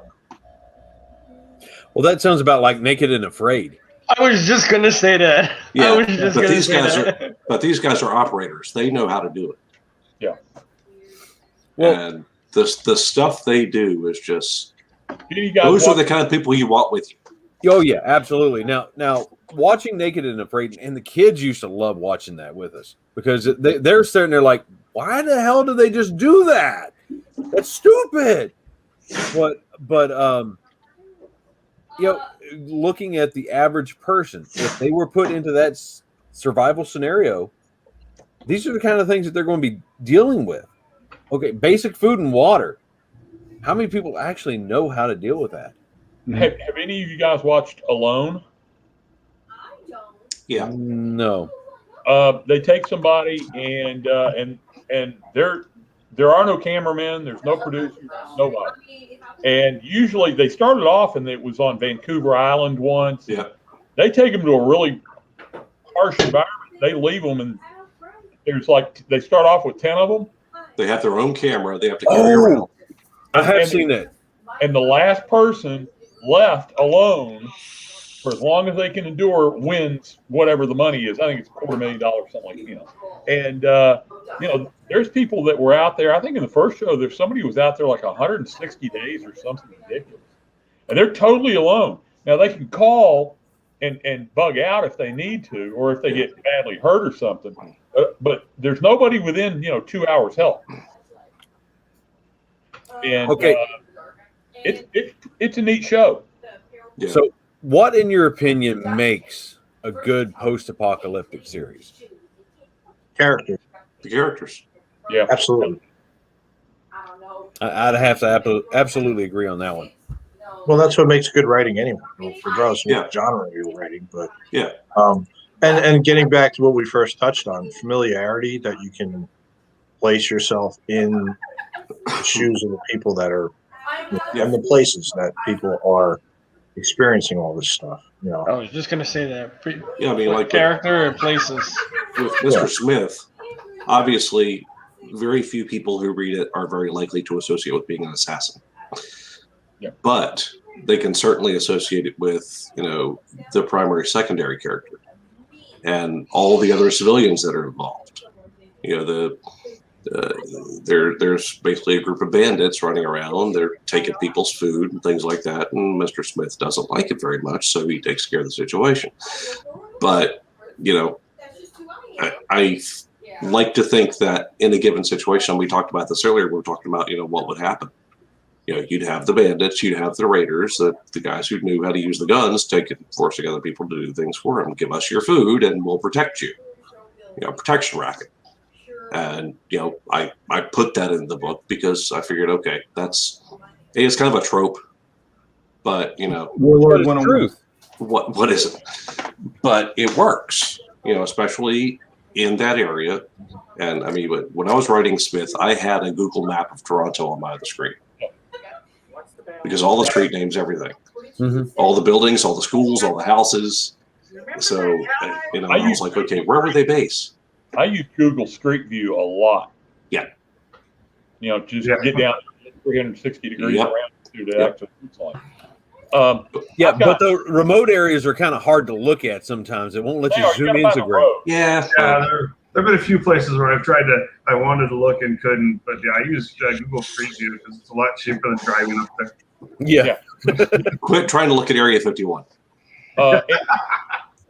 And you can also do, using Google Street View, one of the cool things to do is just advance yourself along a road. Walk along, passage, and describe what you literally actually see, just to put the verisimilitude into the book. Yep. One of the look for ambush points. That too. Yeah, exactly. That's a good point.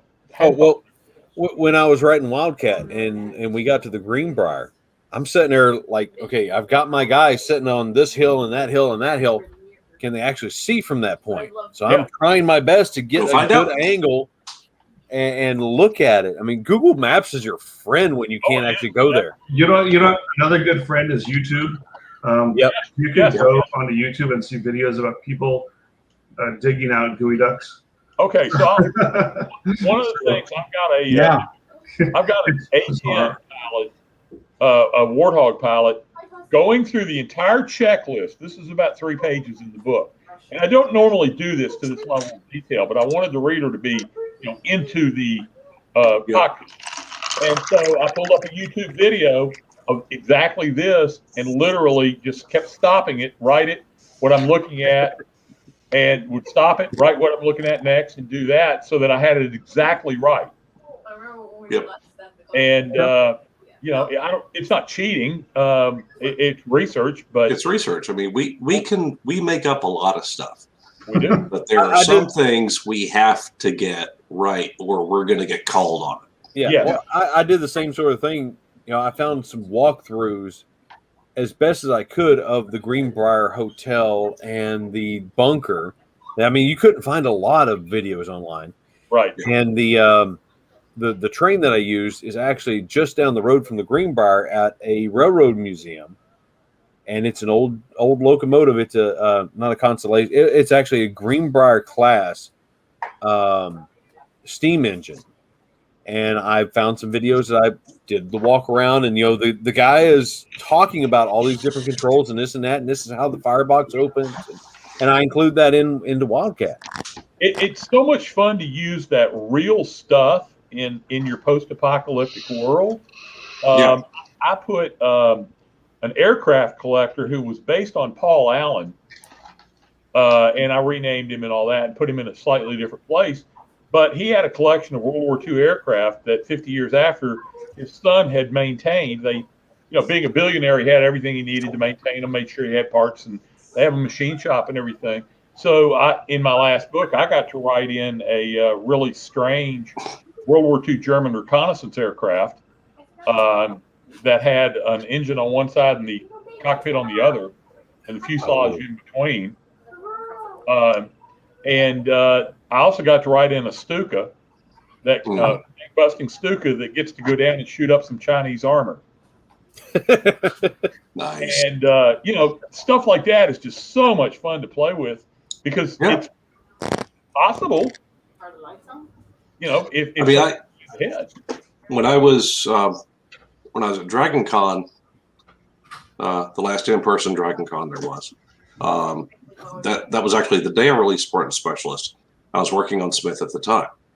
I was outside, grabbed a smoke, and I was talking to a guy about some of the Smith stuff I was doing, and it turned out that he was a retired demolitions expert for the U.S. Army. Oh wow! Oh, that's bonus material right there. And I said, I've got a question for you. Now, this might sound a little weird.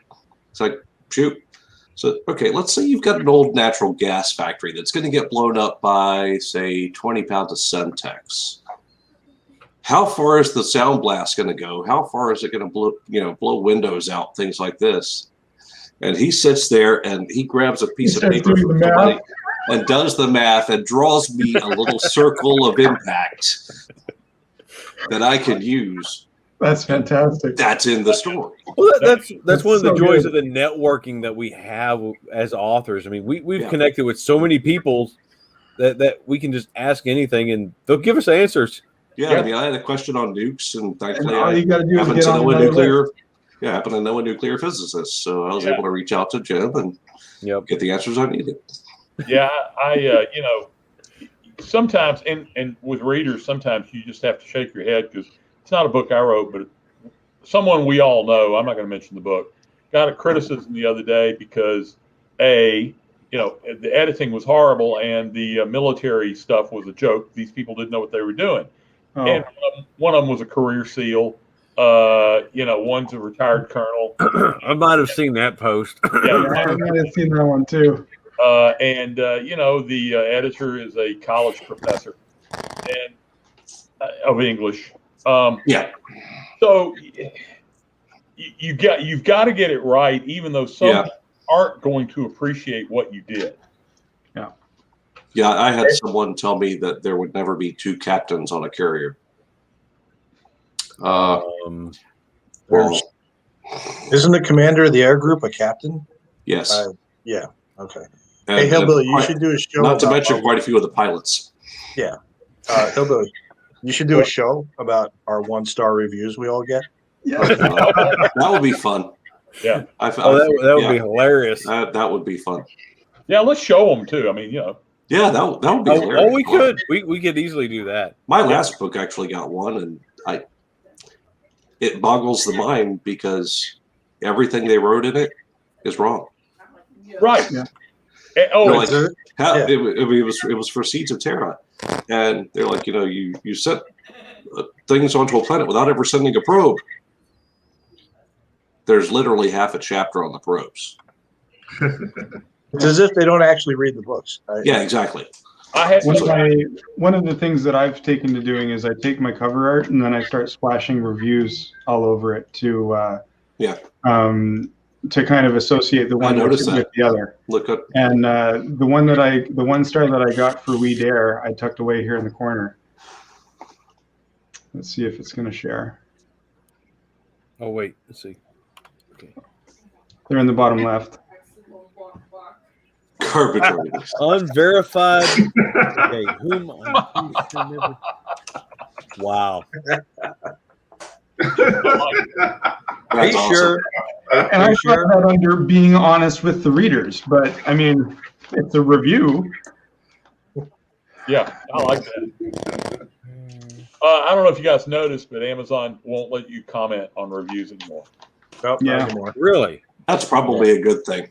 Yeah, it was always a smart policy anyway. Yeah, never did. The temptation's gone, to correct them. It's funny how you can really pin down a very specific factoid or a technique or something like that because you want to make sure that you get it right. James mentioned gooey ducks earlier, right? And yeah, I watched a couple of YouTube videos on how to properly prepare gooey ducks, which, if you don't know, are these Pacific clams that are about the size of like a Nerf football. Oh, there we go. There you go. There's a 1 star that I got on Wildcat. because I don't like superheroes, so I don't write superhero stuff. I write regular Joes trying to survive on what they got. Yeah. So no, there's no agents and specialists or specialists until like the very end of it. But with the gooey duck thing, the next thing was, well, how do you make fire? And I watched 8 or 9 different videos on different techniques on how one can make fire. And it turns out if you take a very small piece of cotton and wrap it up with sand, and then you rub it between 2 boards, you can get a flame pretty darn quick. I did not know that, but now I do. The whole the bowstring thing, that works, but there's much easier ways, but they're location dependent, and that's the trick. Is what do you have available to you, and again, it comes down to resources, right? So, oh yeah, absolutely. I mean, hell, as long as you got pine straw and you can get a spark, you can make fire. Yeah. If you guys ever want to really just go nuts on research and have it not matter because people are going to nitpick it apart anyway, try writing non-fiction military history. Oh God! No, thanks. No, thank you. Particularly World War II. Oh no! Oh yeah. That's a suicide mission. What the hell? Why would you even want to? Glutton for punishment.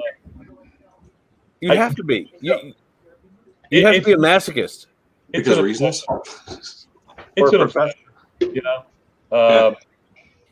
I don't know what to say, but I spent 13 years writing one, and 300,000 words. So I was going to see it published, whether I got criticized or not. But anyway, so research.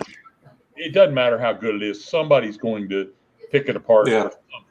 I had to share this review for all the Fallen World writers and fans. I thought you'd get a kick out of that one. Yeah. Yeah, it's reviews are a whole other thing. Ah, crap. Well, it just disappeared. I didn't get to share it. Oh, sorry. Go back up there. Yeah, it's funny. My it wasn't post-apocalyptic, but Scales of Justice, my salvage title universe book.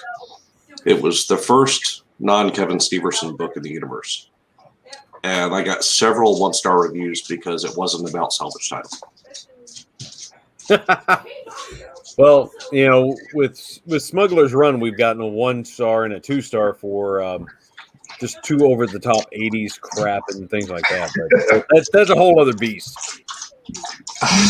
It just goes to show that it doesn't matter how good the story is or how good the writing is. No. Someone's gonna shit on it.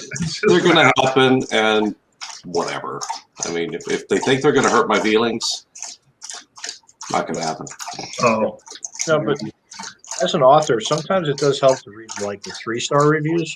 I've got some good feedback on things that I couldn't. I mean, I read them all. Yeah. Even though they keep saying we're not supposed to, but the reviews help me out. I mean, after writing Scales, I wasn't sure exactly where to go next, and some of the reviews helped me decide. What factoids do I need to include? Yep. What things that I thought I covered did I obviously not cover because it was mentioned in 4 reviews? Obviously, I didn't cover it enough, so I dived deeper into it in the next book, which I just turned in.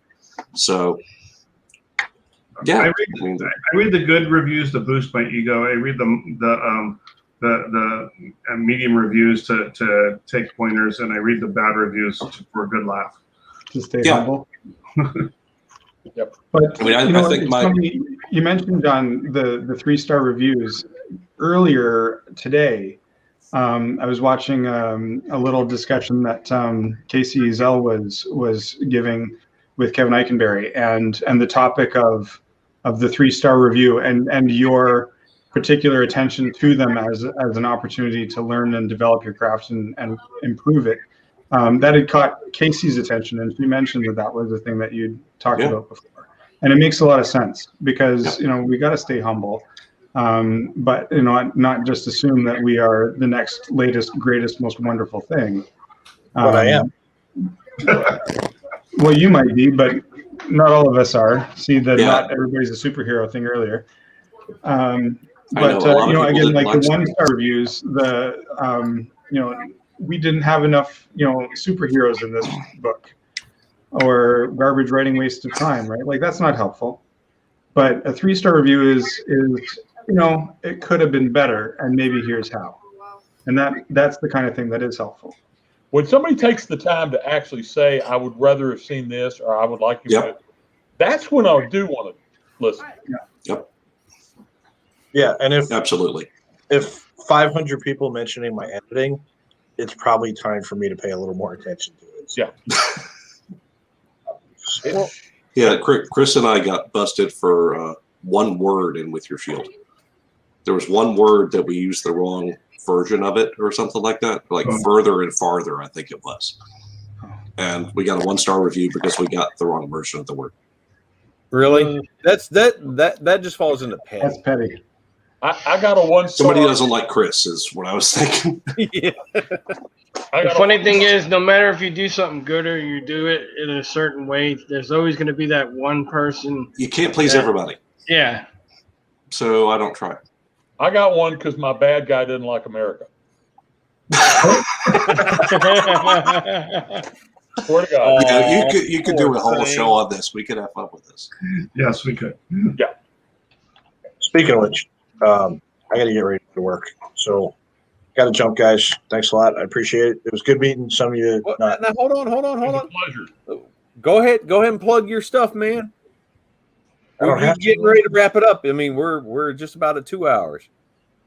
Okay. Well, the Regular Scout Team 1 is my post-apocalyptic series. I have 12 books in that. It chronicles the efforts of the United States military to actually do their job in the apocalypse and take back America, all right, from the undead. I like to say it's not about the undead, it's about the team and the guys in it, all right? It's based on the concept of a mixed team of military and civilians. And civilians have been out in the wild and they know how to function. And they get paired up with the military guys, like the old scouts in the Old West. And they lead their way back into the devastation. I also have a number of other books, including Fallen Empire, which is the Irish Brigade. It's a mercenary book set in the future. And we just dropped Fey Wars, which is a tale of Tolkien-ish elves and orcs coming back to the Earth and kicking the crap out of the United States military, and how a certain Delta Force guy gets stuck in the middle of all that. So, Fey Wars, check it out. JF Holmes on Amazon. Thanks, guys. Really appreciate it. It was good to meet some of you guys. You too. JP Chandler, thank you for reading my book. I really appreciate you throwing it in there. It kind of feels cool. You know that. But hey, The second Hillbilly, one was thanks. really good, where I got to like be a loader in a tank. That was pretty rad. That was a good story, right? I really like that story. He was a freaking hero, all right? Yeah. But yeah, that's in the evasion thing. So, all right, thanks, guys. I appreciate it. I hope you all sell lots of books. And for those of you who are watching, this is a really talented bunch of authors we've got here. All right, Mike, your book's coming out soon. Gotcha. All right. Mike Morton's writing a book for Fallen Empire. Oh, awesome. Have a good one, guys. Cool. Here, bud. All right, man. Going around the table, Alex. Yeah. Let's see. Post-apocalyptic book. Call Me Mr. Smith. Very possibly another one coming. I'd like this year, early next year. Most recent release was Seeds of Terra, my own universe I created myself for the first time, Terran Space Project universe. So that's it's not doing horribly. So I'm actually about to start writing. I'm about to start writing book 2 of that. And if anyone is in the South Carolina area, we'll be appearing at Atomicon, May 6th through 9th in Charleston. Chandler. Okay, well, I've got one novel that it's called They Call Me Princess. It's in the Fallen World universe, and very enjoyable to write. Very good reviews so far. I'm working on the sequel, and I've also got short stories in the 4HU, and actually the Songs of Valor series from I forget what the name of it. It's been the Fantasy contest book that's coming out, or I guess it's out now, right? Songs of Valor. Yeah, And you Songs keep of Valor. making Rob cry every time he reads your story. Yeah, I think it came out already. Which is fantastic. I enjoyed that. Congratulations. That's a great book to be in. Yeah, it is. That's a really good book.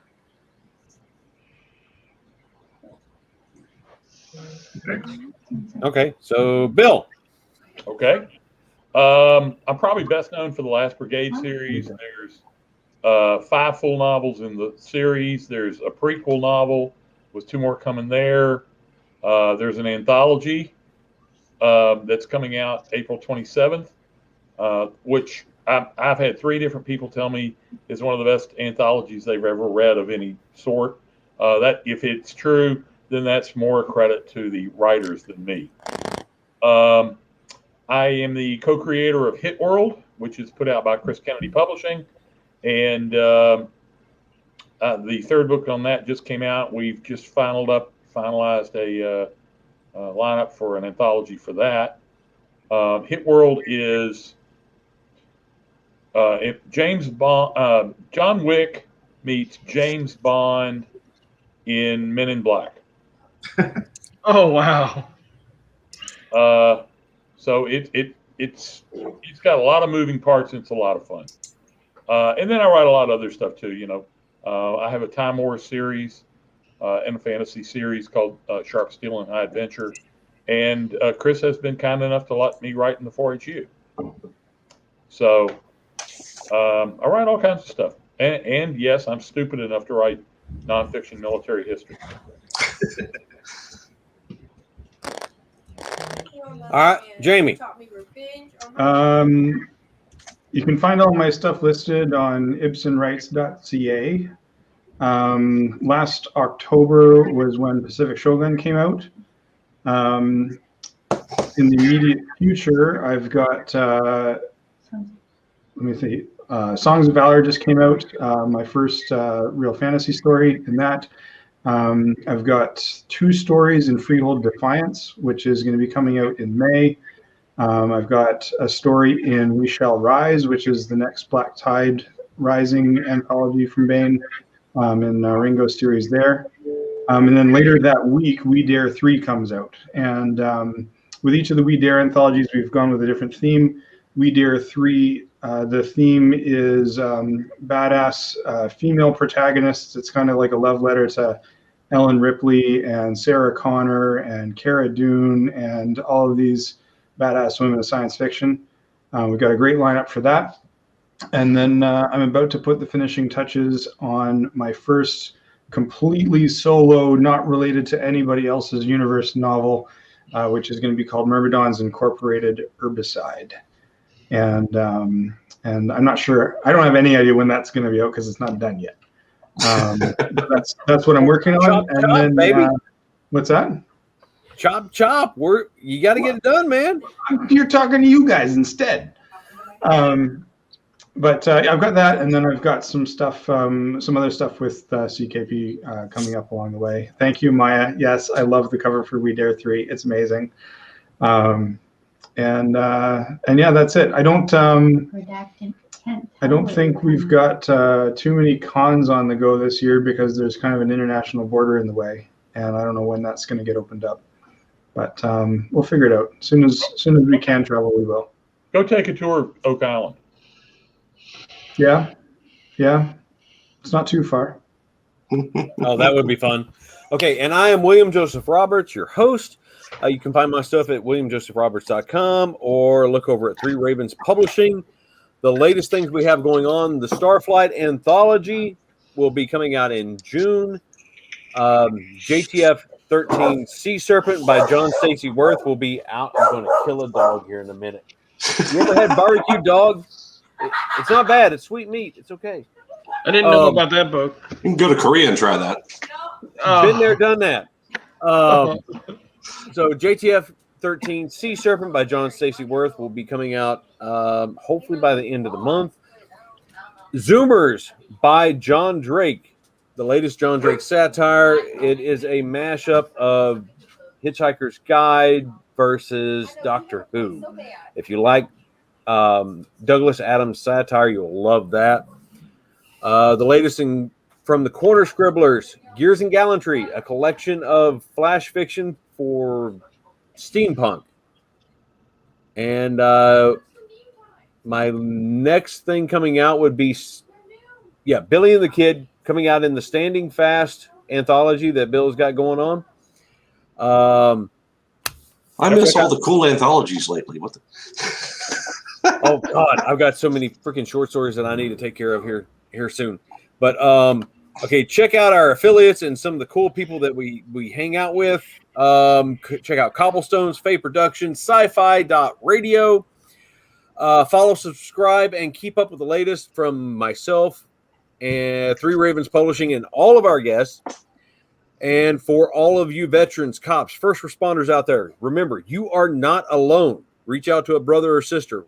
We all have someone's digits. You're only a phone call away. So use it. So thank you. This has been TDB Pirate Radio, Season 4, Episode 4. I appreciate it, y'all. Wow. Good having you guys on the show. Thank you. It's been fun. Thanks for having me. Thanks, guys. More buttons. Look.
It's